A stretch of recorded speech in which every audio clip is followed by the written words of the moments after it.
abandoned while pregnant, evicted, alone on the streets, just when she thought it was the end. A screeching brake, a door opening, and the most feared man in the city offered her a ride. What seemed like chance became destiny. Stay until the end. This story will move you in ways you never expected. The silence echoed inside the house, as if everything there already knew what was about to happen. Xinlei held the paper in her trembling hands, the eviction notice, cold and impersonal, just like his absence. No sound of pots clanking, no radio playing, no voice, only the slow crumpling of paper in her fingers as she looked around the room she once called home. The couch where they used to laugh together, the kitchen cabinet she painted blue with her own hands, the curtains she sewed from leftover fabric from the market. Everything remained still, as if waiting for him to walk through the door and say it was all just a mistake, but he wouldn't come back. Xinlei knew, the man who once promised eternal love, companionship and care, left without a note, without an explanation, without even looking into her eyes that final day. He left with another woman, someone younger, lighter, more carefree, and she was left with the silence, a growing belly, and bills piling up like bricks on her chest. He was the provider. Yes, she worked, but the little she made from sewing didn't even cover half the household. Food began to disappear slowly. First the spices, then the milk, then the bread. Then came the landlord's note. If you don't pay by Friday, you'll have to leave. Friday came, and what she received was the official visit, and the shame dripping from her eyes as the neighbors pretended not to see. While stuffing the few clothes she had into a faded backpack, Xinlei found herself staring at the dress tucked away in the back of the wardrobe. It wasn't an expensive dress. It was simple, but it was the one she wore on her wedding day, the one she wore when she heard his voice promise before God, "I will never leave you." The tears came silently, soaking the white fabric between her fingers. Funny how the fiercest love could be extinguished by absence. There was no fight, no goodbye, just emptiness filling the space he once occupied. One day he was there, the next he wasn't. She folded the dress carefully, but didn't have the courage to take it with her. She left it in the drawer, like someone saying goodbye to something that was once beautiful, but no longer had a place in the world she now faced. Xinlei walked out of the house with a backpack on her shoulders and one hand over her belly. She closed the door slowly, as if not wanting to wake the past. There was nowhere to go, no close friend, no family willing to help. She was alone and now officially on the street. Her steps were slow. The sun burned high. She walked across the city like a shadow of herself. The same woman who once smiled in a church wearing a wedding dress now walked with her, eyes lowered and her soul drained. The same woman who dreamed of a family now carried in her womb the only companion she had left. Here at African Village Story, we don't just tell stories, we heal wounds we didn't even know were there. Each video is a mirror, a hug or a warning.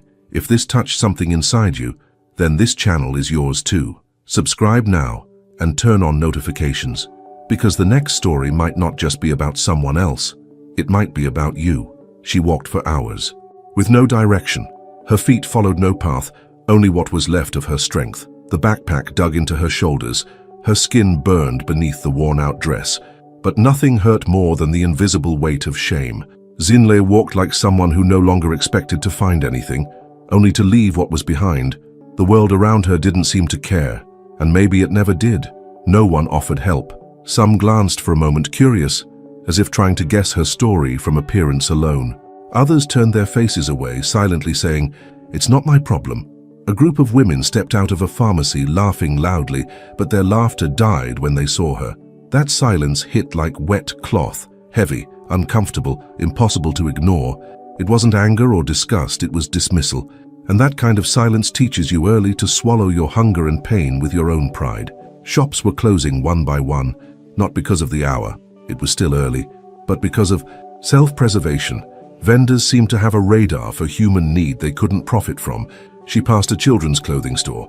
In the window, a tiny white onesie with bear prints smiled at her. She smiled back, on the inside, and kept walking, knowing she couldn't afford even a moment to dream.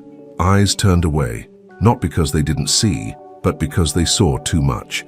And sometimes, seeing too much stings, or stains the conscience. A security guard stood straighter as she approached the entrance to a shopping gallery. He didn't speak, but his hand moved toward his radio. The message was clear. Her presence was a threat, not a cry for help. Pregnant, sweaty, with a backpack on her shoulders and her soul dragging behind her feet. That's who Xinlei was that day. Every step left a bit of faith behind.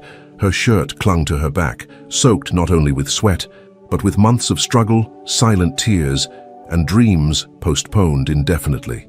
Still she walked, because standing still meant collapsing and collapsing. She had already done too much of that on the inside.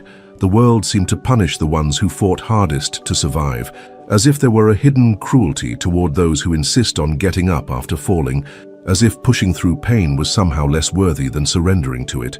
The pavement felt hotter beneath her soles, but it wasn't just the heat. It was the kind of heat that rises from inside, from a body trying to keep two hearts beating when the world has stopped listening to either. Not a shadow of comfort, not a voice saying, "Stay," just footsteps, countless footsteps, some rushed, others indifferent. She passed a woman selling fruit at a traffic light. For a moment she thought of approaching, asking if she knew a church, a shelter, a place, but the woman, sensing her gaze, turned back to her oranges, and there it was. Even among the struggling, there's fear of sharing the weight. The city was a mouth swallowing her in silence. Tall buildings, wide walls, and hearts locked tighter every year. The sidewalks blurred together. The benches were all taken by people in a hurry who never looked sideways. Every corner mirrored the last. Every street echoed the same absence of a familiar face. She didn't walk for direction anymore. She walked because her body still obeyed. But for how much longer? She looked up. No clouds, no breeze, no accidental hope. She thought of the child growing inside her, wondered if he could feel all of this, or if it was too soon to understand abandonment. The baby shifted gently as if answering, and in that quiet movement, she understood there was still a reason. Faint, maybe, but alive. She placed her hand over her belly, closed her eyes for just a second and whispered without sound, "We're going to make it, my love, even if we have to crawl." And then she kept walking. There are wounds we can't explain, but anyone who's ever walked without direction like Xinlei understands. Have you ever had a day when the world pretended you didn't exist? Drop a comment below and write, "I know what that feels like." Someone might read it and finally feel seen for the first time. When her feet gave in, she looked for a place where she could simply exist for a few minutes. The square appeared like an improvised refuge, hidden among dry trees and dim streetlights. The cracked, cold cement bench offered no comfort, but it offered pause. She sat there like someone surrendering to exhaustion, not by choice but by lack of options. Her legs throbbed, her belly felt heavier, and her soul, it seemed to have been sitting there long before her body arrived. She placed her hand over her belly, more out of instinct than intention. The warmth of her skin clashed with the chill descending from the night. Her fingers pressed gently against the fabric of her dress, as if searching for something deeper than touch. Maybe a miracle, maybe an answer. In a voice rough from the day, she whispered, "Forgive me, my love, Mama doesn't know what to do." And in that quiet confession, there was more truth than in all the promises she had once believed. Right there, on that filthy, forgotten bench, a forbidden thought slipped in like a cruel whisper, to give the baby away after birth, not from lack of love, but from the fear of repeating cycles, the fear of watching a child walk the same streets, where his mother was no longer even seen as human. The idea didn't come from abandonment. It came from the aching question, how do you protect what you can't even provide for? And that, to someone like Xinlei, hurt deeper than any hunger. Dignity still kept her from reaching out her hand.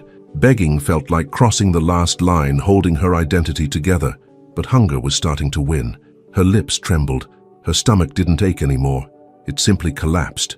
No strength left for long thoughts. No courage to ask for help. The line between survival and surrender was blurring slowly, cruelly, without warning. She lay her body down on the bench carefully, trying not to press too hard on her belly. The cement was ice cold. The city's noise sounded distant. She closed her eyes, hoping for a brief truce. Maybe she'd sleep for a few minutes. Maybe she wouldn't wake up. And at that point, either option felt kinder than continuing like this, invisible even to herself. There was no plan. Only exhaustion. Around her, the city kept moving, just not for her. Cars drove by, lights lit up in tall buildings. Couples laughed on balconies. Gates closed safely.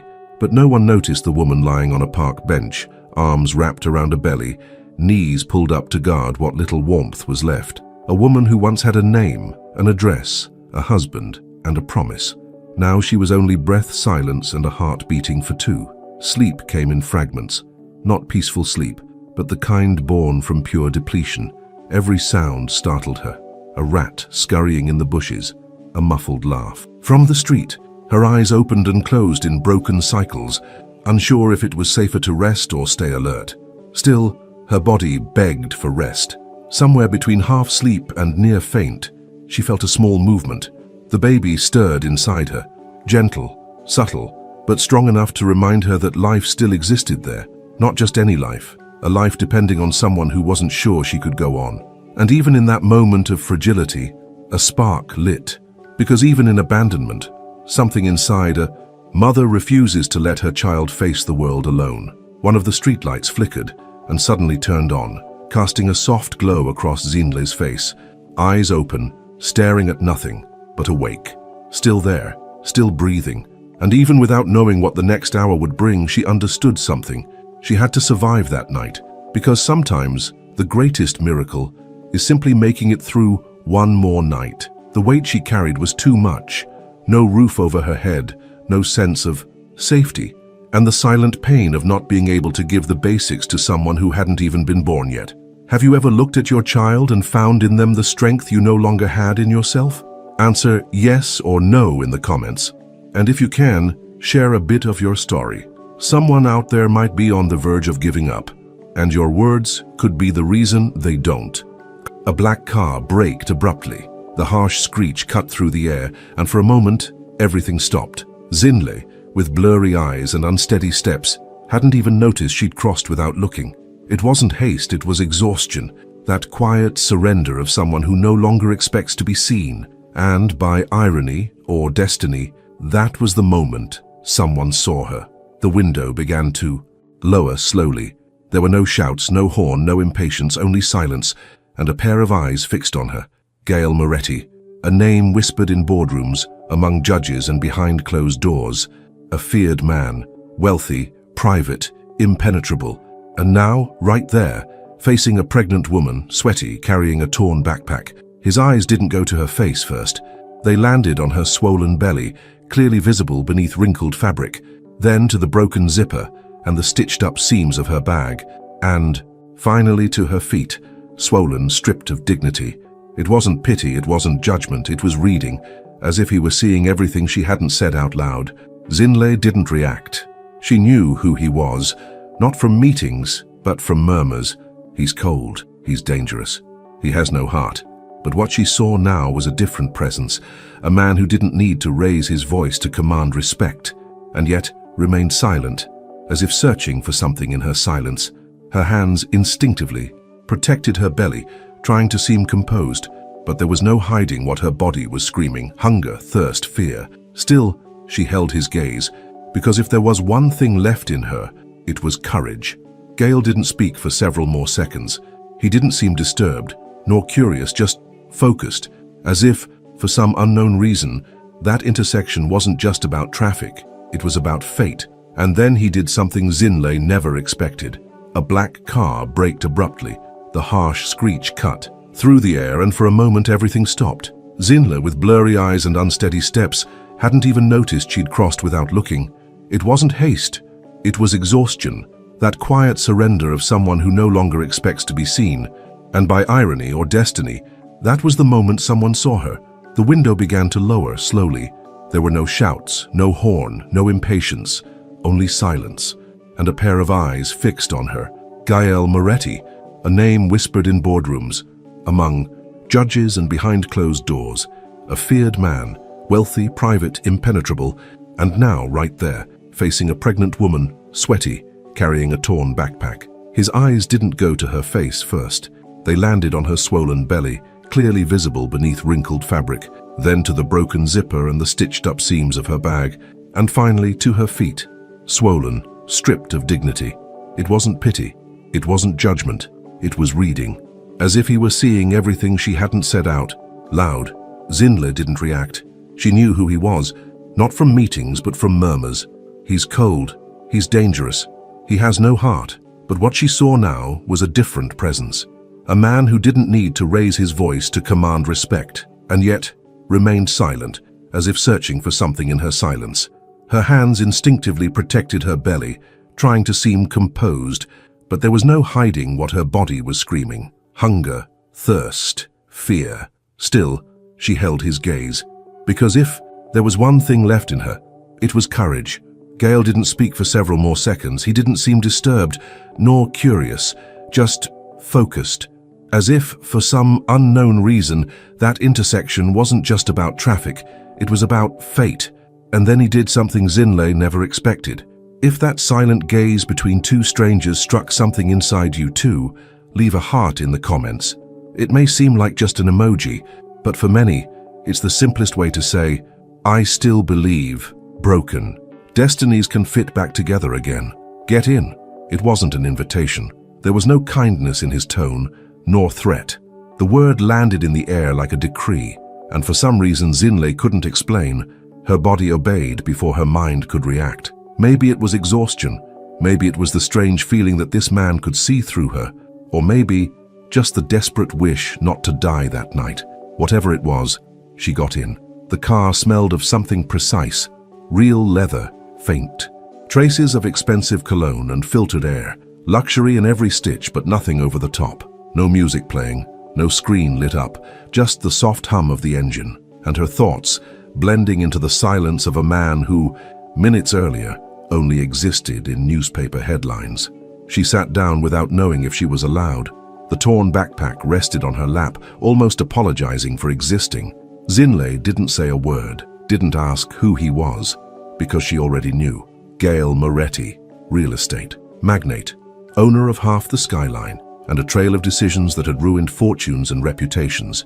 He didn't look at her again, just drove, hands firm on the wheel, like steering that car was easier than steering whatever storm he carried inside.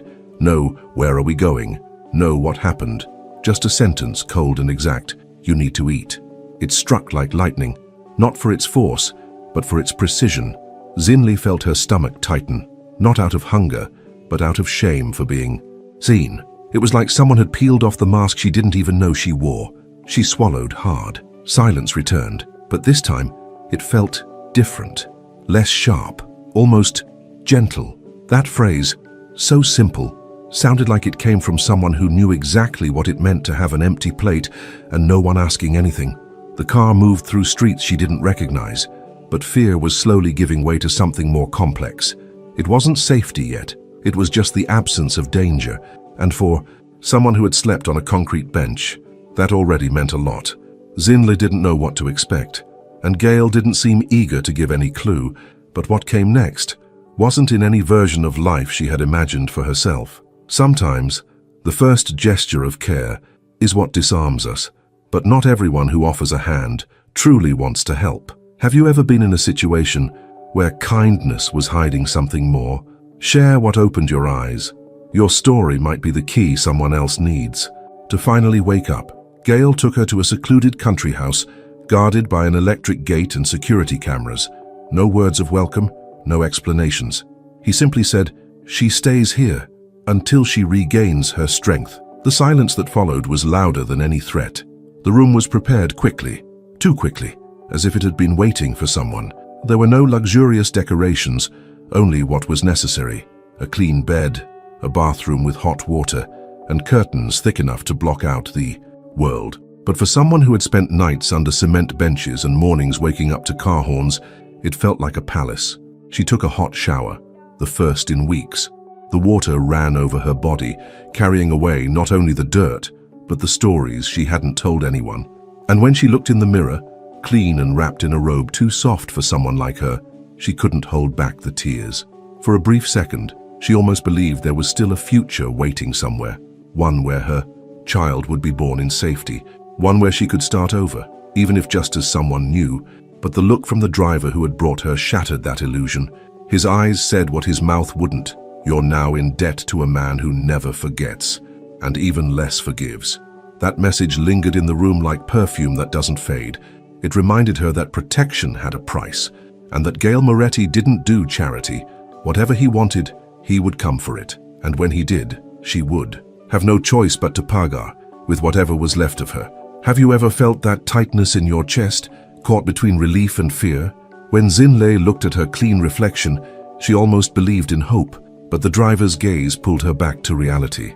If that moment moved you, write in the comments #StrengthForXinlei, because every woman who rises while still hurting carries a kind of courage the world needs to see. The next morning, sunlight filtered gently through the cracks in the curtain, as if the day itself was afraid to touch her.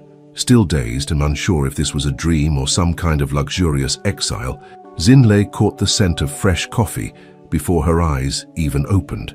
On the small table beside the bed sat a perfect tray: warm bread, scrambled eggs, fruits cut into shapes she had only seen in magazines. But what truly caught her attention was the folded paper tucked between the napkin and the glass of juice. 2 hurried words written on it: "Take a care." There was no signature, no affection in the phrasing. It was direct, dry, almost unsettling, yet the note felt heavy, like it carried more than what was written. It made her wonder, why would someone so powerful take the time to write something by hand? What part of her pain had Gail Moretti seen, and why? With trembling fingers, she touched the note, as if trying to extract an answer. She tried not to cling to it, not to fantasize, but it was impossible. After weeks of being ignored on the streets, being seen, even in silence, almost felt like love. Or perhaps that was just how emotional hunger worked. It turned crumbs into feasts. As she walked around the house, she noticed how everything seemed too clean. No pictures on the walls, no framed memories, nothing to reveal who lived there. It felt like a temporary refuge, not just for the body, but for emotions that had nowhere else to exist. Everything said, "You're here, but don't belong." And yet, part of her kept imagining what it would be like to actually live there, with her baby in her arms in peace. On the 3rd night, she noticed a subtle movement through the security cameras. The gate opened without a sound.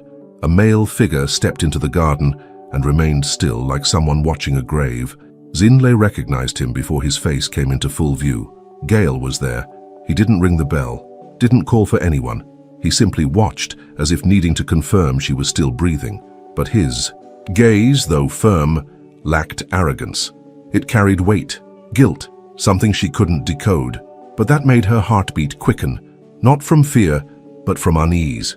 The following morning he appeared again, this time closer, dressed in the same dark suit as always, not a single crease out of place, as if even time didn't dare touch him. She tried to thank him, but he raised a hand, interrupted, and said in a low, unwavering voice, "You remind me of someone I didn't have the courage to save." The sentence dropped like a stone in a calm lake. It echoed inside her in an odd, uncomfortable way. Was it a confession? Regret? A warning? No one says that by accident. That line had history, a name, pain. But he said nothing more, just turned his back and disappeared down the hall, as if he had opened a door and then locked it again. Xinlei spent the day restless. She paced in circles, hands on her belly, wondering if this was about her or someone else, or maybe about all the women who had ever been discarded in silence. She started to suspect that this help didn't come only from pity, but from somewhere much darker, much more broken. Hours later, the driver crossed her path in the hallway and, without being asked, murmured, "When the boss looks at someone like that, it's because something in him is still bleeding." And then, everything felt heavier, riskier. This protection might have deep roots, but maybe they weren't roots that held. Maybe they were chains. And the worst part, she was already starting to feel connected to him in a way she couldn't explain. There was something in the silence between them that spoke louder than words. Something between debt and pain, between relief and fear. Now Xinlei wasn't sure if she was being rescued or softly imprisoned. But one thing was clear. That man, with all his shadows and control, had a story unresolved with the past. And somehow, she had become part of the price he was trying to pay. Maybe that was the point of the note. Not a gesture of kindness, but a silent reminder. Protection has a cost, and Gail Moretti always collects. Some wounds aren't just ours. They echo what someone failed to do. If this moment touched you, write in the comments, "I also carry scars that aren't mine." Maybe your words will help someone else make sense of their own pain. That secluded house, surrounded by tall trees and a silence that almost hurt, was more than a refuge. It was the sanctuary where Gale hid the pieces of a life. No one dared to touch.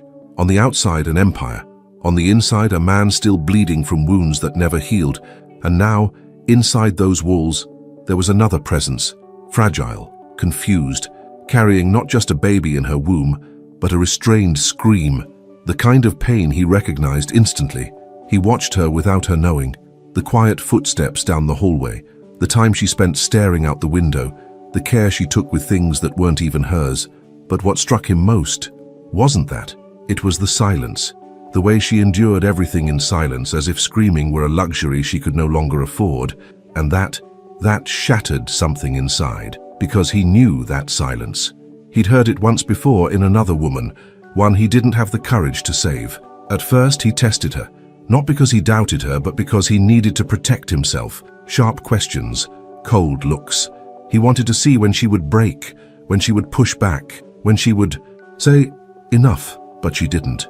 She answered softly, lowered her gaze, swallowed hard. There was a kind of dignity there that hurt, as if, even crushed by life, she was still trying not to inconvenience anyone. And that was what kept bringing him back each night. One evening, coming in late, he found her asleep in the armchair in the living room. Legs curled, arms wrapped around her belly, a thin sheet barely covering her shoulders. The fireplace was nearly out, and the window left open let in the cold night air. Gale stood frozen for a while. Her face bore no wrinkles, just traces of endurance. Heavy eyelids, soft breathing. She slept like someone unsure if she'd have another place to rest tomorrow. That image disarmed him. Silently, he removed the dark blanket from his own shoulders. He approached slowly, as if touching her might scare the moment away. He covered her carefully, a gesture so small, but for someone like Gale, it was like crossing an abyss. No one was there to see it. No audience, no cameras. And yet, as he turned to leave, his lips curved into a faint smile, barely there, but real. 7 years. 7 long years without a smile that came from the heart, without letting anything break through his defenses. That woman, unknowingly, had done it, simply by sleeping, simply by surviving, and he didn't yet know what he would do with that.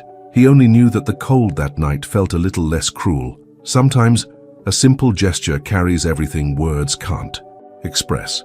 If this moment moved you, write in the comments. There are still gestures that heal. Let's show how many people still believe in the quiet power of care. The birth came on a cloudy morning, without any cinematic warning. The contractions started at dawn while Zinlei quietly washed one of the little burp cloths she had embroidered in recent weeks. She didn't ask for help. She simply placed her hand on the wall and waited for it to pass. But the pain grew stronger, coming in waves. Gale noticed it on her face even before hearing a single word. The ride to the hospital was silent, yet filled with an emotion too big for the leather seats of the car. It felt like the whole world had stopped around that belly. Upon entering the maternity ward, she held his hand tightly, not out of weakness but out of a strange kind of shared courage. It was as if the man who had once been a cold wall was now part of her strength. Hours later, a newborn cry broke the silence of the delivery room, and with it, something Gale couldn't name. An old warmth, shy but strong enough to make the walls of his chest collapse silently. It was a boy, strong, small, perfect. When they placed the baby in her arms, Zinlei closed her eyes and smiled like someone who had crossed a storm and finally saw solid ground. Gale stood frozen in the corner of the room, unsure whether he could approach. But when the newborn turned his head and almost opened his tiny eyes, Gale took a step, then another. He sat next to the bed and reached out his hand. And there, with that tiny being clinging so tightly to his finger, he knew there was no turning back. That child was his too, not by right, but by choice. They named him Caleb. The days that followed were full of learning. Gale, who had never held a baby before, learned how to change diapers, support the baby's head gently, warm up milk, and check the temperature with his lips. He complained about the lack of sleep, but never left the room. He said it was just to observe, but the truth was he was in love with both of them. The woman who had overcome everything and the child he now called his son. Zinlei watched everything in silence. Every gesture, every look he gave the baby. Something was happening between them that couldn't be defined. It wasn't just gratitude, it was a root growing beneath the routine, forming a bond that needed no words. Then, one ordinary night, while nursing Caleb in the armchair, she fell asleep, without realizing it. She was exhausted, but serene. Gale entered the room and stopped. The scene before him was heartbreakingly beautiful. With great care, he picked up the baby and placed him in the crib. Then he leaned down, wrapped Xinli in his arms, and carried her to bed. When he laid her down, her eyes opened slowly. There was tenderness in her gaze, surprise, vulnerability. And then, without words or plans, their lips met. It was a silent kiss, unhurried, like sealing a pact their hearts had signed long ago. A kiss that didn't ask for permission because it simply happened.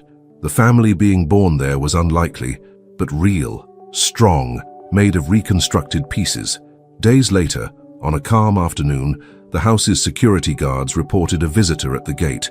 Gale was out handling company matters. Xinli, rocking Caleb in her arms, felt her stomach turn when she heard the man's name, Kwame. He came alone. No luxurious cars or arrogant posture, just the same bitter gaze and audacity as always.